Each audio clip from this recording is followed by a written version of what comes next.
দুনিয়ার মুখে পড়ে গেছে। বাদশা একদিন তার রাজ দরবারের ভিতরে এমন একটা মাদুরিতে নরম বিছানায় শুয়ে ঘুমিয়ে গেছে।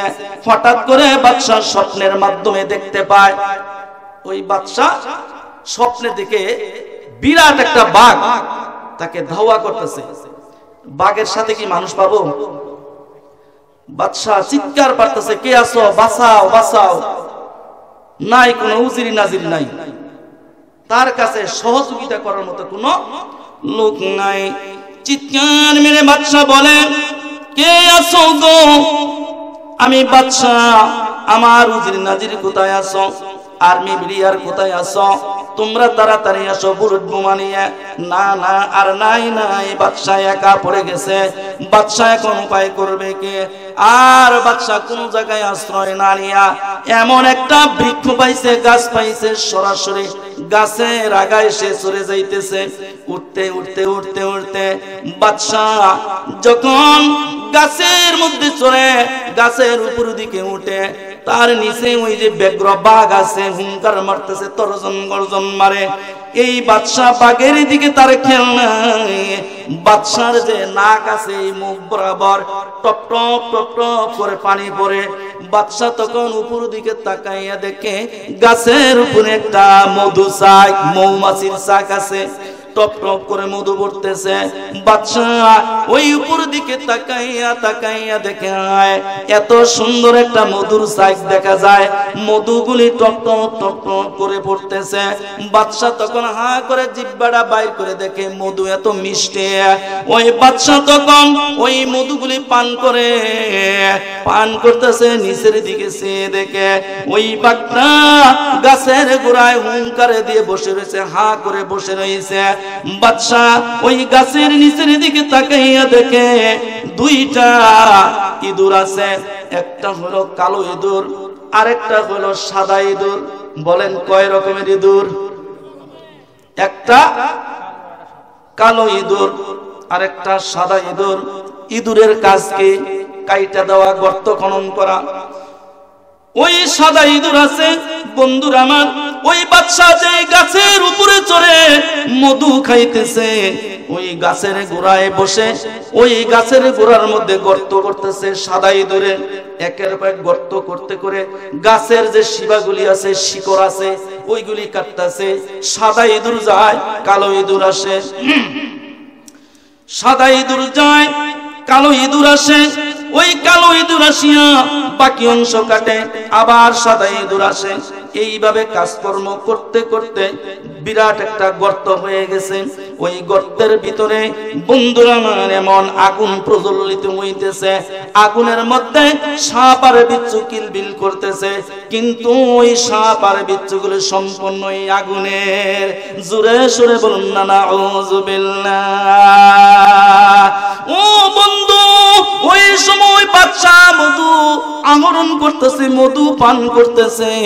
এবার বাদশার ঘুম ভেঙে গেছে, দেখে না আমি কোনো গাছে নাই, আমার সাথে কোনো বাঘ নাই, আমার কোনো সাদা ইঁদুর নাই, আমার সাথে কোনো কালো ইঁদুর নাই, আমার সাথে কোনো গাছ নাই, আমার এখানে কোনো গর্ত নাই, আমার এখানে কোনো সাপ বিচ্ছা নাই, আমার এখানে কোনো আগুন নাই। বাদশা চিন্তা করে,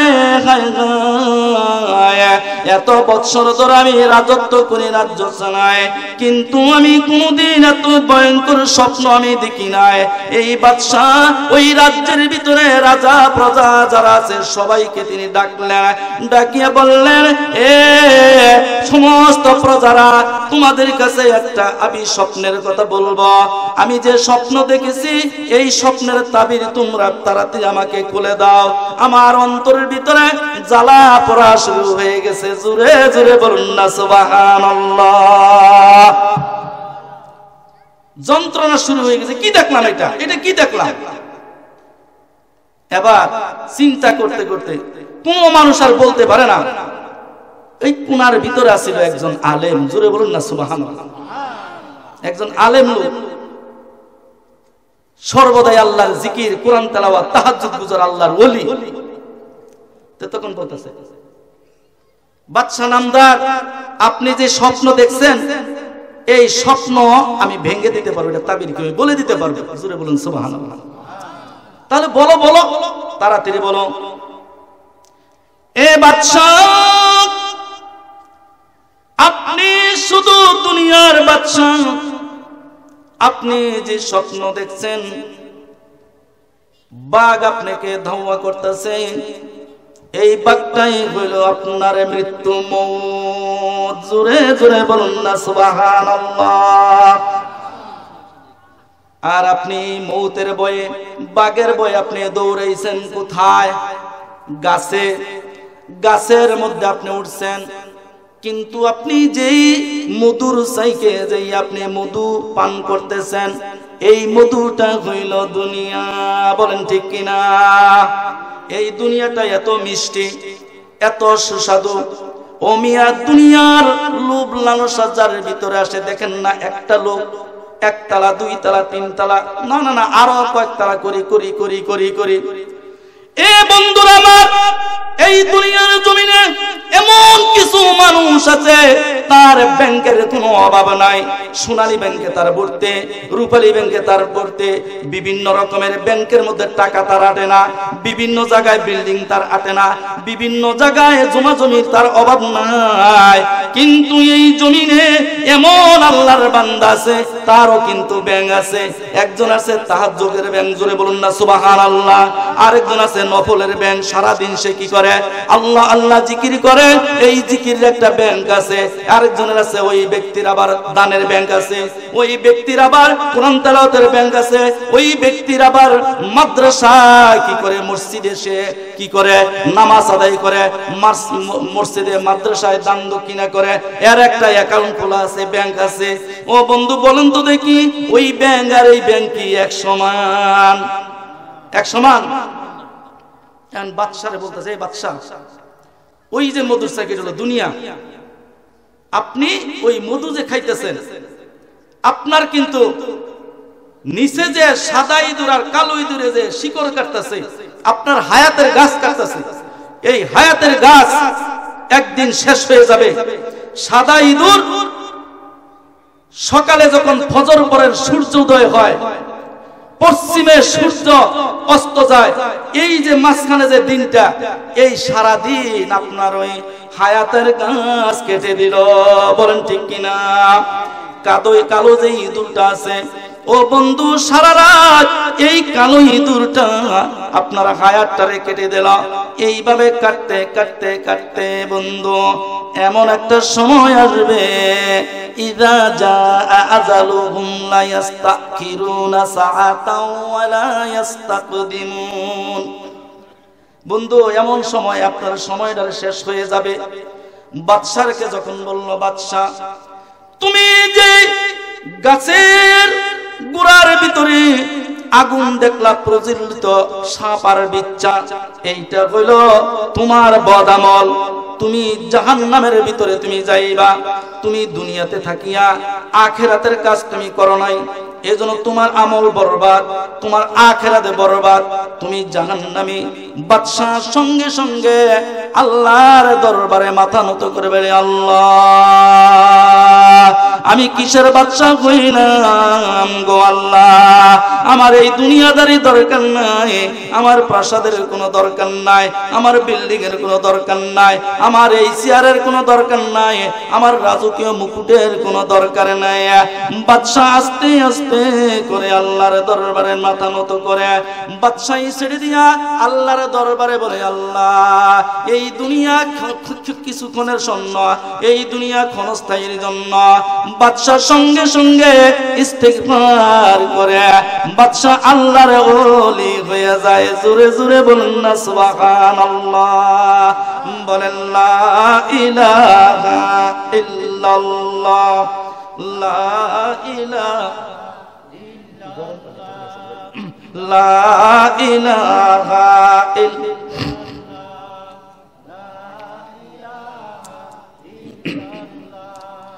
লা ইলাহা। পশ্চিমের দিকে তাকায়া দেখি বেলা গেল ডুবিয়া, পশ্চিমের দিকে দেখিয়ে বেলা গেল ডুবিয়া, গরির দিকে তাকায়া দেখিয়ে সময় গেছে আমার ফুরাইয়া, খেলার সাথী যারা আমার মাঠে ছিল তারাই গেল আমায় কবরে নামাইয়া। লা ইলাহা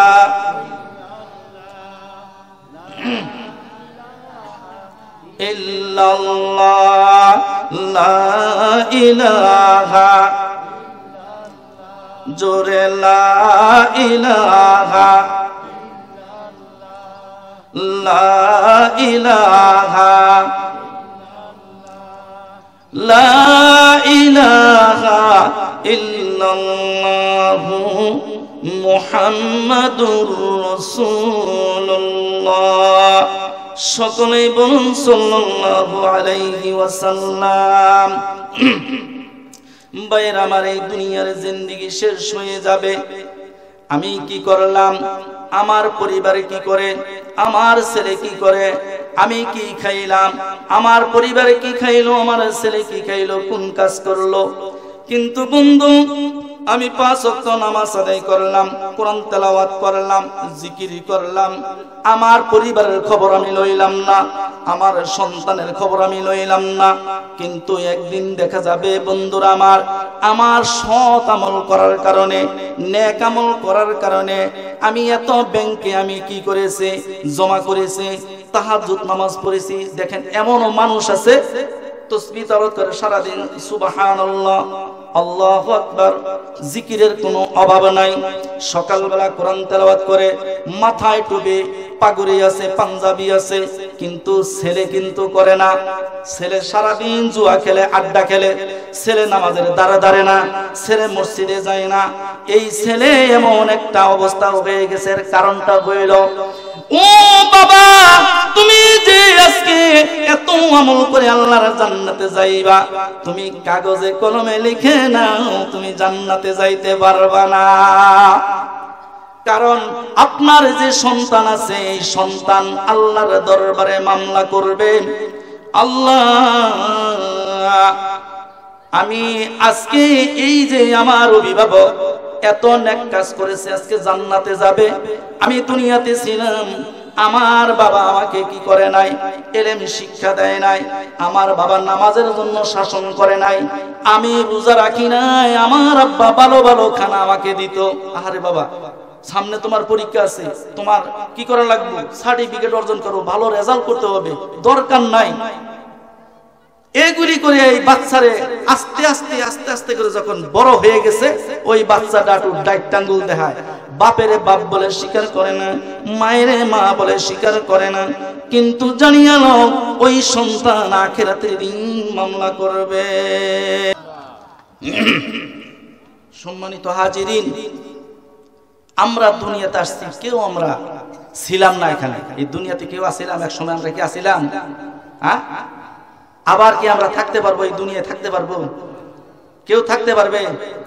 সমস্ত আল্লাহ তাআলা সব উঠাই নেবেন, কিচ্ছু থাকবে না, একমাত্র থাকবে কে?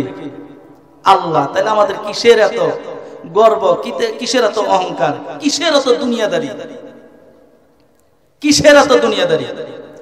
সম্মানিত হাজিরিন, আল্লাহ তাবারক তাআলা এই দুনিয়ার জমিনে আমাদেরকে পাঠিয়েছেন একমাত্র আল্লাহ তাআলার ইবাদত করার জন্য, আল্লাহর ইত্তিবা করার জন্য।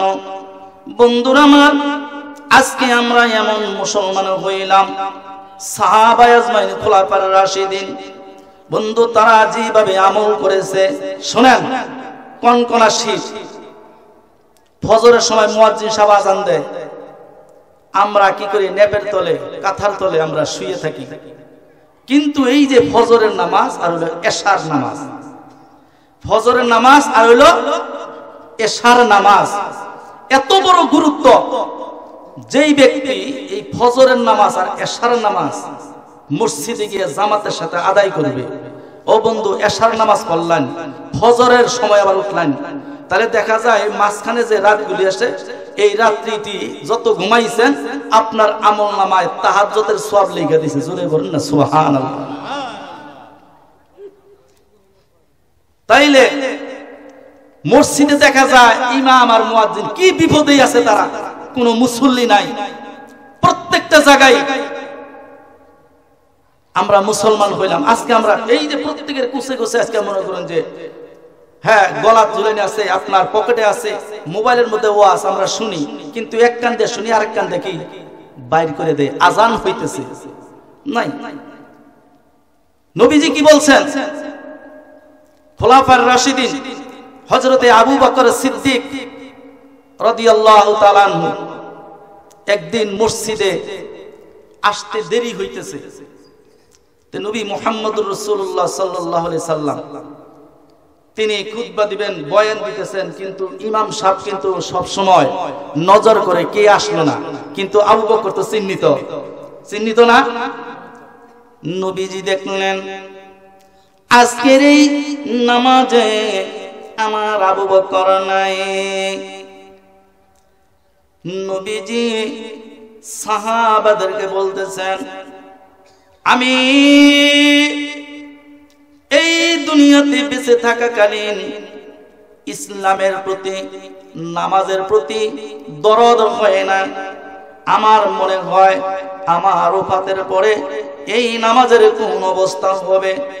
নবীজি রাসূল আরবি সাল্লাল্লাহু আলাইহি ওয়াসাল্লাম বন্ধুরা আমার দণ্ডায়মান হয়ে গেছেন। নবীজি সালাত শেষ করার পরে তিনি দেখলেন মসজিদের দরজার কাছে জিবরাইল আমিন উপস্থিত। জোরে জোরে বলেন না সুবহানাল্লাহ। নবীজি দেখলেন জিবরাইল আমিন। নবীজি অবাক হয়ে গেছেন, ইয়া কি ভাই জিবরাইল, এতগুলি ফেরেশতা আজকে মসজিদের সামনে দেখা যায়।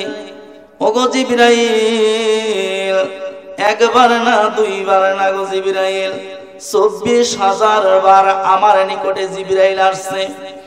এ জিবরাইল, মসজিদের গেটের সামনে জিবরাইল গো, আজকে তোমার কেন জরির পোশাক নাই, জান্নাতের পোশাক নাই কেন? তোমাকে কেন এই অবস্থা দেখা যায়? ও জিবরাইল, আজকে তোমার কেন খেজুরের পাতার পরিধান করা পোশাক কেন দেখা যায়?